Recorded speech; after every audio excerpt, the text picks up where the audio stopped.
Kita lanjutkan ya materi selanjutnya, yaitu mengenai potensi kekayaan alam bangsa Indonesia.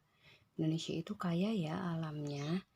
Jadi kita lihat nih, apa sih yang menyebabkan atau hal apa yang mendukung sehingga Indonesia bisa disebut alam yang kaya.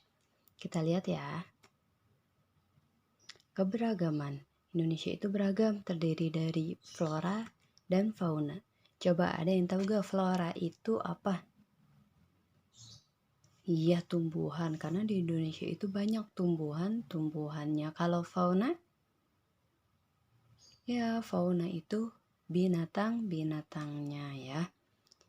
Nih, di sini di Indonesia itu menurut data yang didapatkan pada tahun 1999,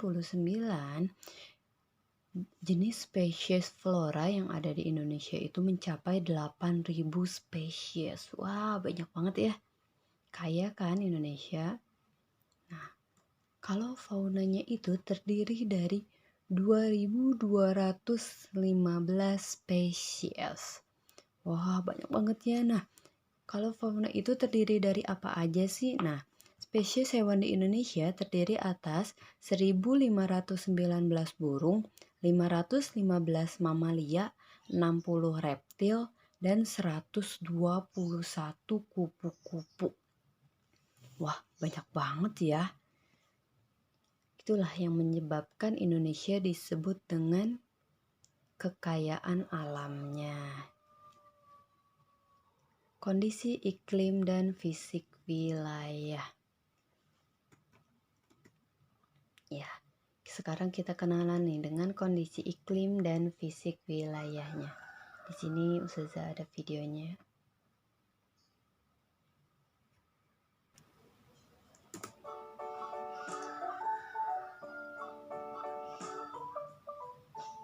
Kondisi iklim di Indonesia. Teman-teman Smart Point, apa itu iklim?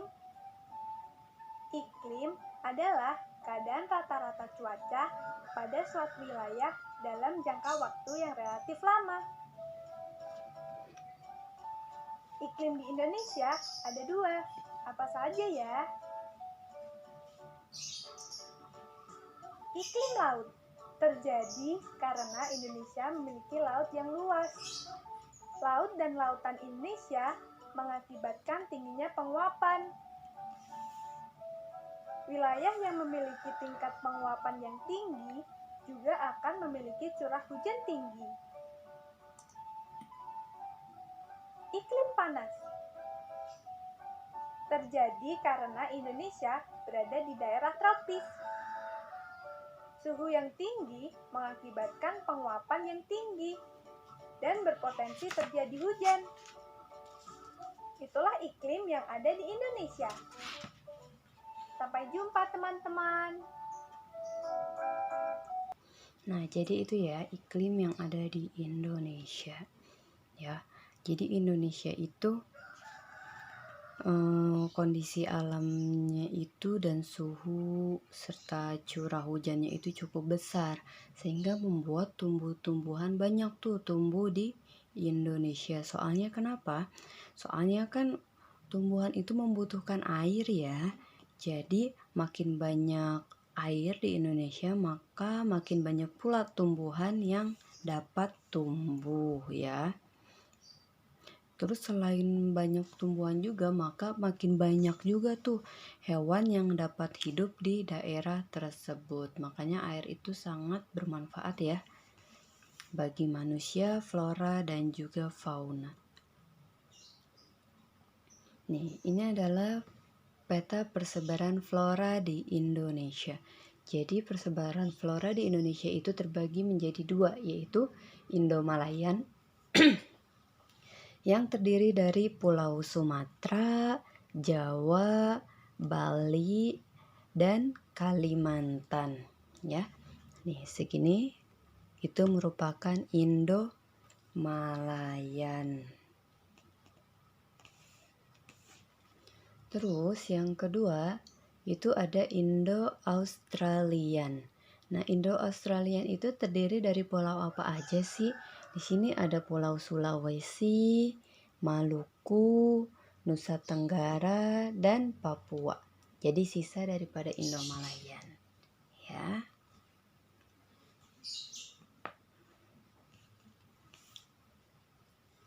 Oke. Kenapa sih Ustazah yang ini disebutnya Indo-Malayan sedangkan yang ini disebutnya Indo-Australian? Coba ada yang tahu gak? Alasan kenapa disebut Indo-Malayan dan Indo-Australian? Ya, kenapa disebut Indo-Malayan? Soalnya bagian Indonesia sebelah sini itu ya, yang kiri, itu dekat dengan negara Malaysia, maka disebut Indo-Malayan. Sedangkan yang sebelah kanan itu bagian negara Indonesia yang dekat dengan Australia, maka disebut Indo-Australian. Wah, persebaran floranya banyak juga ya. Kita lanjut ke materi selanjutnya, yaitu pemanfaatan flora di Indonesia. Karena saking banyaknya tuh ya tumbuhan-tumbuhan yang ada di Indonesia, maka itu bisa dimanfaatkan tuh oleh manusia. Tapi ingat ya, pemanfaatannya itu jangan berlebihan, karena yang berlebihan itu tidak baik. Kita lihat ya video mengenai pemanfaatan flora di Indonesia. Ayo kita lihat.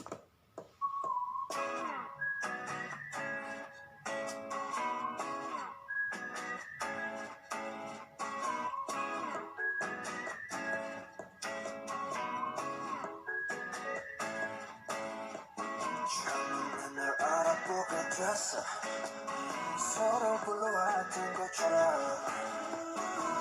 숲위에 내가 말해줘 너를 찾아 헤매도 너라는 걸 만남을 화게 거치 Don't go where you are 우주의 선미 내게 추억 수명해진 거 너는 내 꿈에 춤춰 Take it 너에게 내민 내 손을 더 해줄 숙명 내게 말라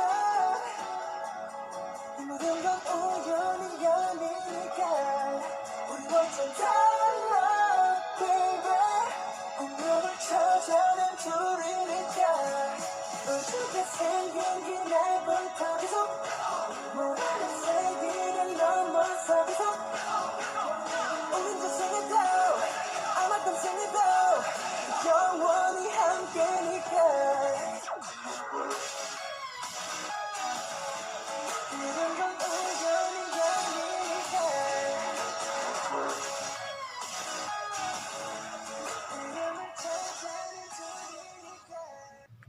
Nah, jadi itu ya, tadi video tersebut juga sekaligus menjelaskan pemanfaatan flora dan fauna. Tadi ini kita sudah bahas. Sekarang persebaran fauna di Indonesia. Kita lihat ya. Nah, persebaran fauna di Indonesia itu terbagi menjadi 3. Yang pertama, fauna bagian barat atau memiliki ciri seperti fauna asiatis. Ya.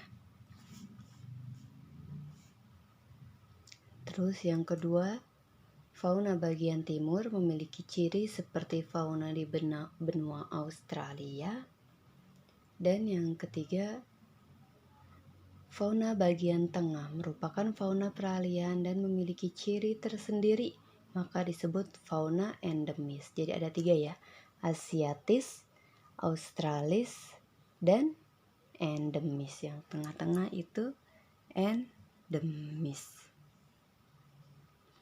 Nah, persebaran fauna di Indonesia menurut coraknya dapat dikelompokkan menjadi 3, yaitu barat, tengah, dan timur ya. Garis yang memisahkan fauna bagian barat dan tengah dinamakan garis Wellange. Nih, garis Wellange yang memisahkan antara fauna barat dan tengah. Sedangkan garis yang memisahkan antara fauna tengah dan timur itu disebut garis Weber.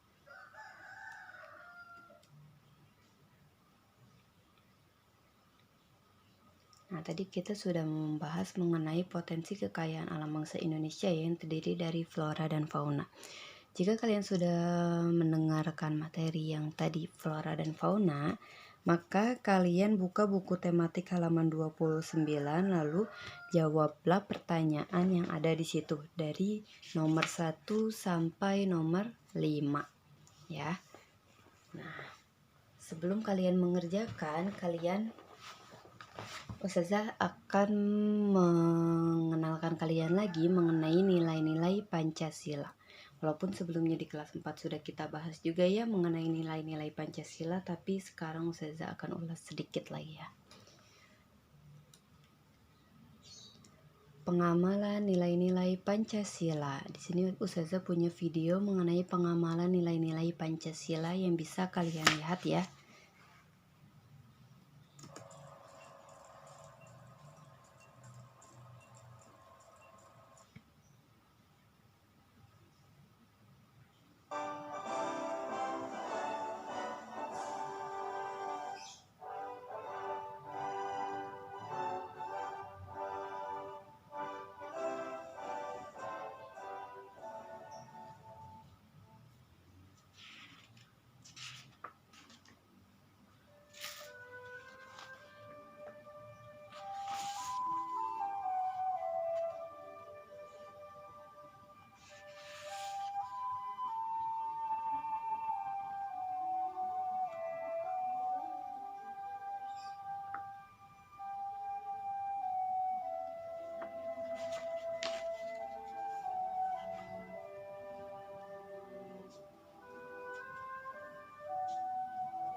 Nah, jadi itu tadi ya pengamalan nilai-nilai Pancasila.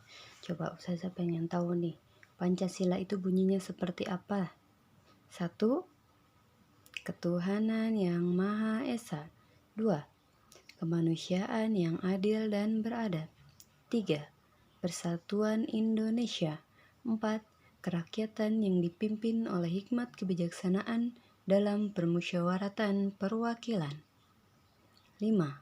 Keadilan sosial bagi seluruh rakyat Indonesia. Itu ya bunyi dari sila Pancasila. Jadi dari poin-poin Pancasila itu dari 1 sampai 5 itu terdapat nilai-nilai yang dapat kita ambil tuh manfaatnya ya.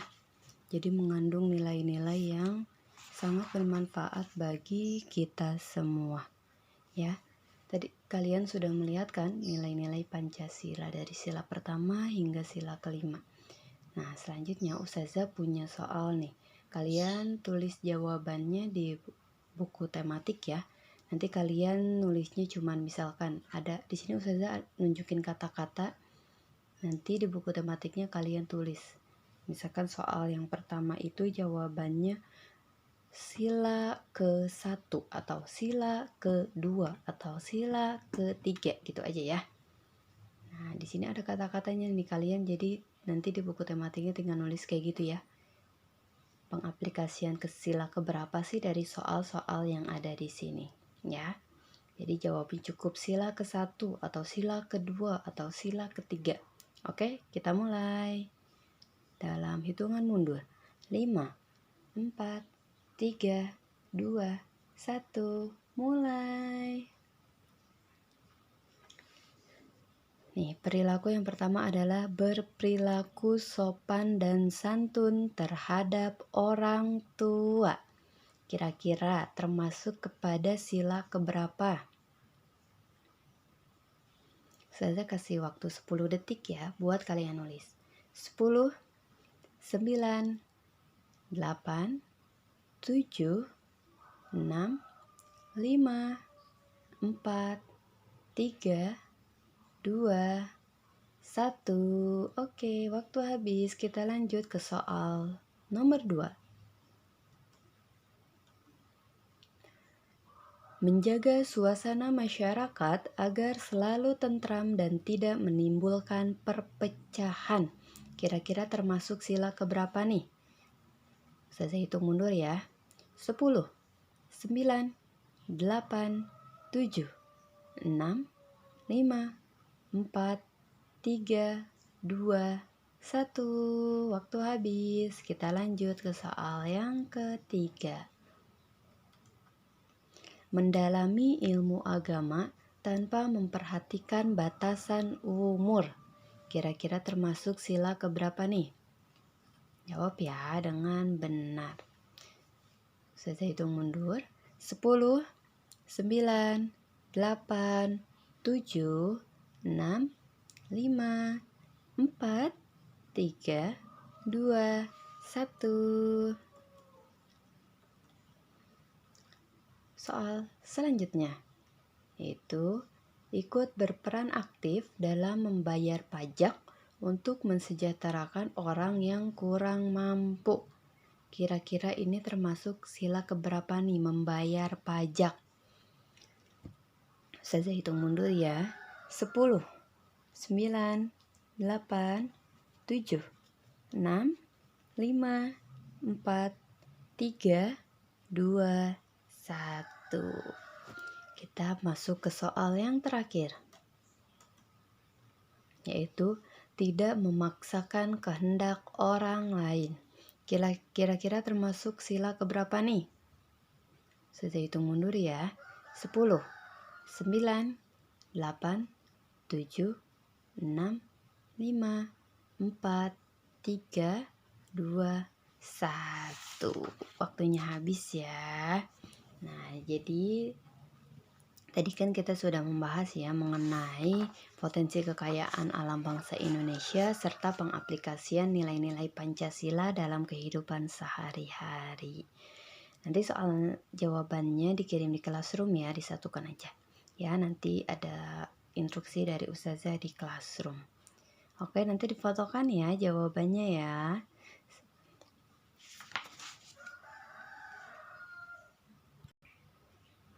Oke, ini video yang kedua sudah selesai ya. Semoga kalian paham ya tentang materi yang potensi kekayaan alam bangsa Indonesia serta pengaplikasian nilai-nilai Pancasila. Soalnya ini materi emang ada ya, waktu di kelas 4 juga kita hanya mengulas kembali. Oke, bye.